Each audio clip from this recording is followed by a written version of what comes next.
Bonjour, aujourd'hui nous allons voir le remplacement d'un pressostat sanitaire sur une chapée ou idéal standard. Donc d'abord il faut couper électriquement la chaudière, hein, voilà comme ça. Après il faut couper le robinet d'arrivée d'eau au niveau de la chaudière. Donc c'est le deuxième robinet en partant de la droite. Voilà, il faut couper. Là après vous ouvrez un robinet d'eau chaude pour vérifier qu'il n'y a plus d'eau qui arrive au niveau de la chaudière.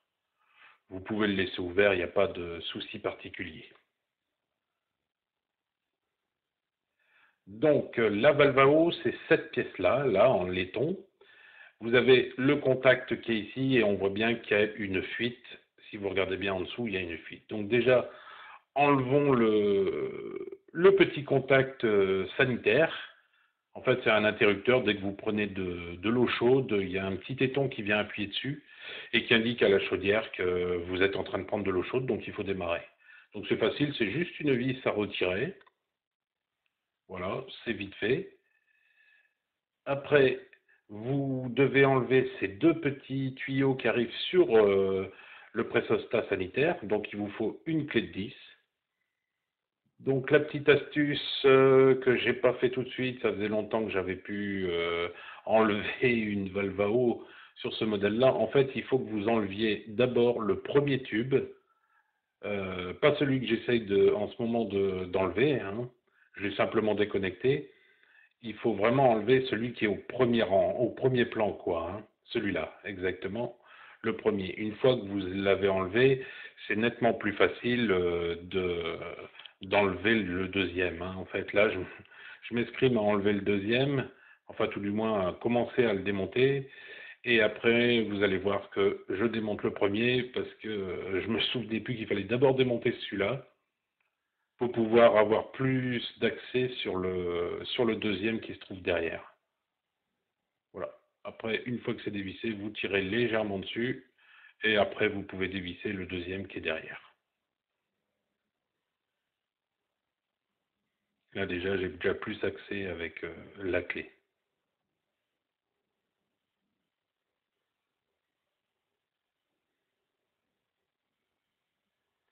Alors, ne pas oublier que la valve à eau est maintenue par une vis qui se trouve derrière elle, vous voyez, en dessous, et une vis qui se trouve en dessous.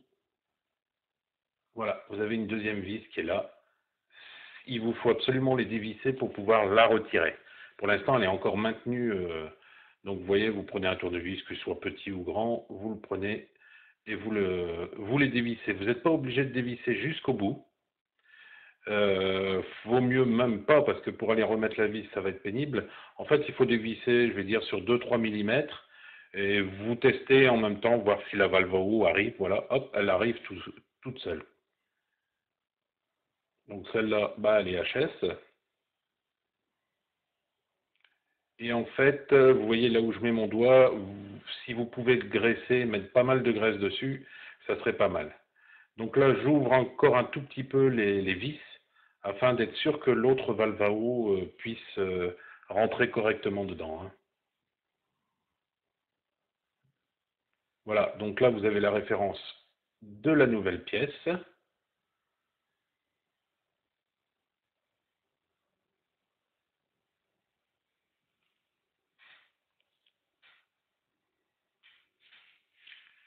Donc la pièce est vendue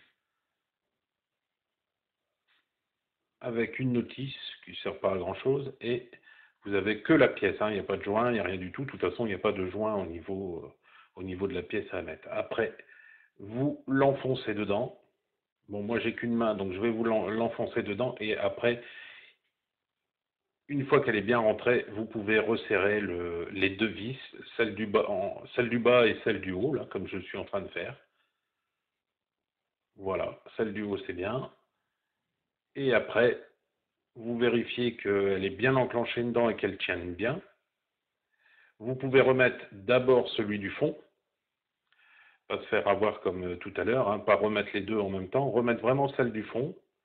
Tout ce que vous pouvez faire à la main, vous le faites à la main et à la fin, vous venez finir avec la clé de 10 en fait, hein. en revisionnant la vidéo, je me suis aperçu qu'elle se finissait bizarrement. J'ai dû couper et enlever la fin et j'ai dû mettre à la corbeille, certainement. Et donc je vais vous le décrire ce qui reste à faire. Il reste plus grand chose à faire. Une fois avoir mis les deux tuyaux et serré avec une clé de 10, il suffit de remettre le contact sanitaire. Il y a juste une vis à mettre. Plus rouvrir en dessous l'arrivée d'eau au niveau de la chaudière, plus faire un test après, voir s'il y a peu de fuite et si la chaudière fonctionne normalement. Voilà, c'est tout pour aujourd'hui. Merci d'avoir regardé la vidéo jusqu'au bout. Vous pouvez regarder l'une de ces deux vidéos ou reprendre une vie normale.